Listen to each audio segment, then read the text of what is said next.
Good morning, everybody. Today we're gonna talk about one of growing up, a person that we used to emulate, used to want to be like, and it was awesome. Who hasn't done the moonwalk, the white glove, the Michael Jackson? Growing up, even Disneyland had the ride, the Michael Jackson ride, you know, the Thriller ride. Growing up, my primo Jose Luis and all that, they had the leather jacket, the white glove. Who hasn't had those gloves? Who hasn't had the chance to dance with the Thriller, a Mover, the Jackson 5? And I remember right there with Peter and them, there was a Super Bowl when Michael Jackson came out on the Super Bowl. Popped out one way, mysteriously disappeared, and popped up in another way, and he did a badass Super Bowl. I just gotta hand it out to him. And the reason I'm talking about Michael Jackson, a lot of people, they call them whatever they want to call him, a child molester or whatever, because he used to think as a child. He adopted Prince and you know, his kids. And with Elvis, his daughter. So to me, we grew up Michael Jackson style. I did have one of the leather jackets also, and we've played his music, and it's been part of our life. Well, not only is the best Super Bowl, but it was awesome. Well, the story I'm gonna tell you is the day that my daughter was born, August 7, 2009. About a month later, on the first we had to go back for the checkup for my daughter. It was about a month, 2 months, a month I think, and Michael Jackson had overdosed and passed away. What made it so magical was that his helicopter, I got to see it, which is the sheriff's helicopter. It got flown all through Los Angeles.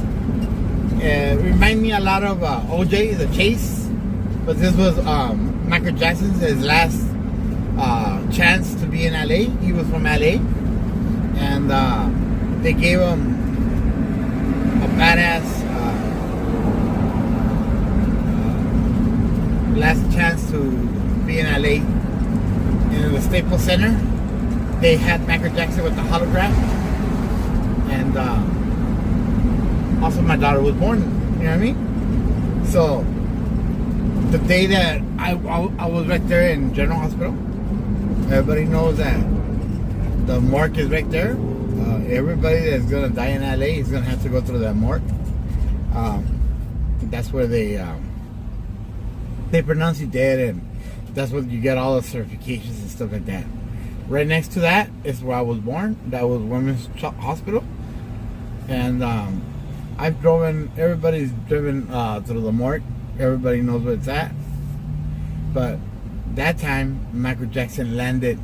I parked my car, and I was a proud parent. I was an awesome parent, and the helicopter started landing right next to my car.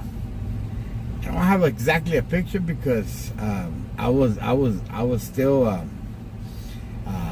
hypnotized and being a father, you know, everybody. But it was magical. One of the best things that ever happened to me was to see the helicopter land after seeing it all day long on the news. And I didn't imagine, and I wasn't expecting it, that it was gonna land right in front of me. That's how proud I was of my daughter, and I told my daughter when she was a baby, woo! I give her the I did the moonwalk with her. I was carrying her, and I did the moonwalk, and I told her that eventually she's gonna know who Michael Jackson was. And the time that she was born, a month difference. That's when we buried Michael Jackson. So I just want to throw it out there that it's awesome dancing to the Thriller, to the Magic Man, the Moon, and the Jackson 5.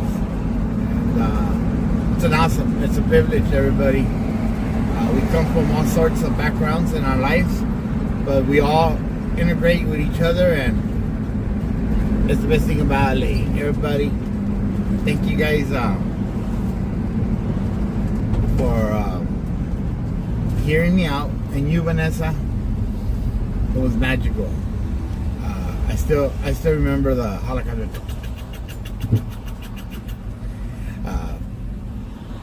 It was awesome.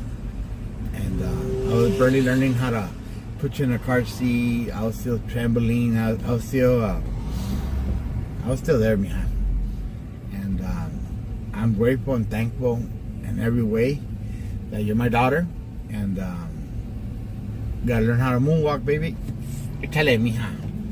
And it was your time, mija. His end was your beginning. So hopefully you know who Michael Jackson is, everybody. You know something, Geraldo? What comes with that kind of extraordinary fame is extraordinary pressure. Those pressures, I don't know anyone that could withstand that, especially from the age of 5 or 6 when he started, with the stresses that he lived with, going through all of that and growing up with it. Not only that, then turning into the largest pop icon that the world has ever known.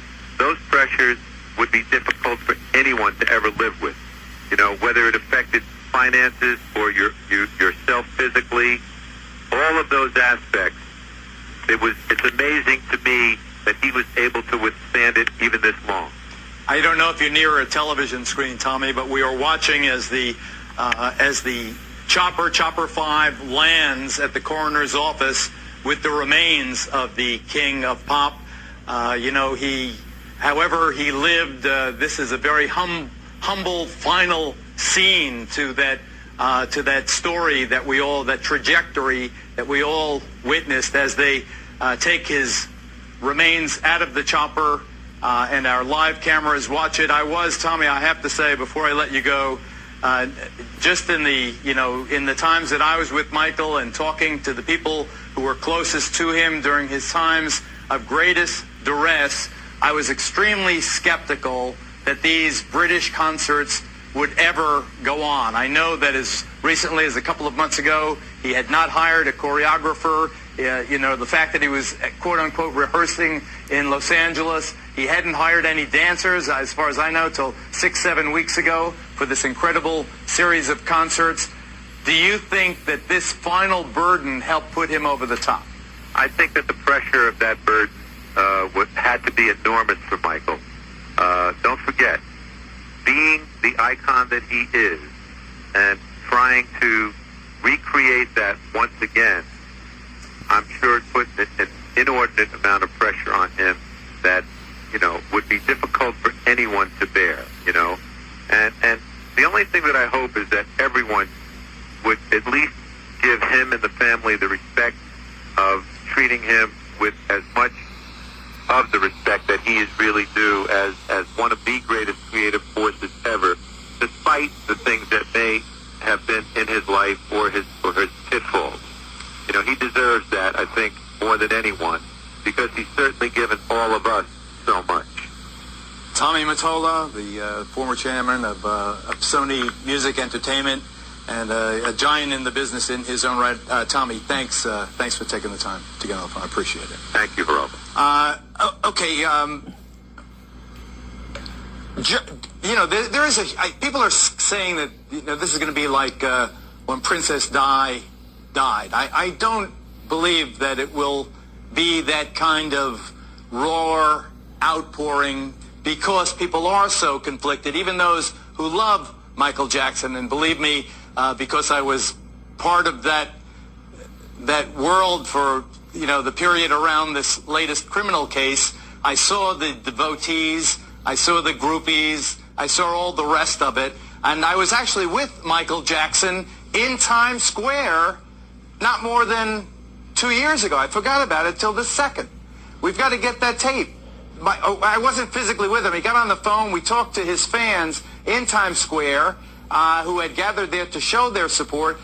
And Julie Banderas, our Julie Banderas, is in Times Square now live with some of the fans and some of the people who are curious about the activities of this tragic day. And she also has a look into Jackson's turbulent childhood. Julie.